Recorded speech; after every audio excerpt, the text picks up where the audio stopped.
Hi, welcome to Sherin's kitchen. நம்ம நிறைய வீடியோவில் பிரியாணி செஞ்சுருப்போம். ஆனால் மண்பானையில் இது வரைக்கும் நம்ம பிரியாணி பண்ணதில்லை. இன்றைக்கி நம்ம மண்பானை வச்சு சூப்பரான ஒரு பிரியாணி ஒன்று பண்ண போகிறோம். வாங்க எப்படி பண்ணலாம் அப்படின்னு பார்க்கலாம். மண்சட்டி வச்சு நம்ம தாளிக்கிறதுக்கு தேவையான எண்ணெய் ஊற்றிக்கலாம். தாளிக்கிறதுக்கு 2 துண்டு பட்டை, 2 ஏலக்காய், 3 கிராம்பு சேர்த்துக்கலாம். பட்டை கிராம்பு பொரிஞ்சதுமே 2 வெங்காயம்,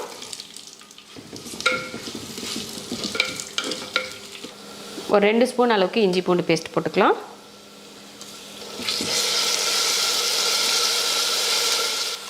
அடுத்ததாக 2 தக்காளி, 2 பச்சை மிளகாய், மிளகாத்தூள் 1/2 ஸ்பூன், கூடவே மல்லித்தூள் 1/2 ஸ்பூன், அடுத்து கரம் மசாலா ஒரு 1/4 ஸ்பூன் அளவுக்கு சேர்த்துக்கோங்க. நல்லா வதக்கிட்டு கூடவே சிக்கன் பார்த்திங்கன்னா ஒரு 1/2 கிலோ சிக்கன் சேர்த்துடலாம். அடுத்து உப்பு, அடுத்து ஒரு 2 ஸ்பூன் அளவுக்கு தயிர் சேர்த்துடலாம். சேர்த்து எல்லாத்தையும் கலந்து விடுவோம். மூடி வச்சு நல்லா வதங்கட்டும். சிக்கன் நல்லா வதங்கிருச்சு. நல்லா வதங்கி எண்ணெய் பிரிஞ்சு வர ஆரம்பிச்சிருச்சு. இந்த டைமில் புதினா மல்லித்தலை சேர்த்துடலாம். கூடவே ஊற வச்ச அரிசியவும் சேர்த்துலாம். நான் சீரக சம்பா அரிசி ஒரு படி எடுத்துருக்கேன், அதில் சேர்த்துக்கிறேன். ஒரு படினா 400 கிராம் அரிசி போட்டுட்டு கலந்து விட்டுறலாம்.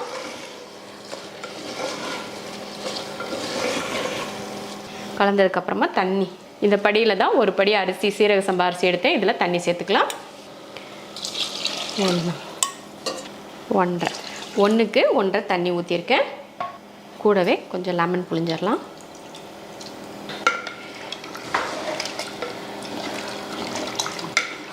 நல்லா கலந்து விட்டுடலாம். இந்த டைமில் உப்பு சரி பார்த்து உப்பு சேர்த்துக்கலாம். உப்பு பார்த்துட்டு கொஞ்சம் உப்பு சேர்த்துட்டு மூடி போட்டு நல்லா கொதிக்க விட்டுறலாம். பாருங்கள், தண்ணியெல்லாம் நல்லா வத்த ஆரம்பிச்சிருச்சு. அவ்வளோதான். இப்போ நம்ம தம் போட்டுடலாம். அடுப்பை சிம்மில் வச்சிடணும், ஃபுல் சிம்மில்.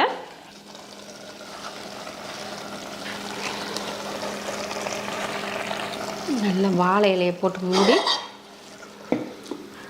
ஒரு 10 நிமிஷத்துக்கு அப்படியே சிம்மில் விட்டுறலாம். அதுக்கப்புறமா பார்க்கலாம். அவ்வளோதான். ஒரு 10 நிமிஷத்துக்கு அப்புறமா அப்படியே அடுப்பை ஆஃப் பண்ணி விட்டுட்டு அப்படியே விட்டுடுங்க. ஒரு 5 நிமிஷம் கழித்து எடுத்து பரிமாறிக்கலாம். மறுபடியும் கடைசியாக ஓப்பன் பண்ணிடுவோம். சூப்பராக வந்திருக்கு. பார்த்தாலே தெரியுது பிரியாணி எவ்வளோ அழகாக வந்திருக்குன்னு. இங்கே பாருங்க,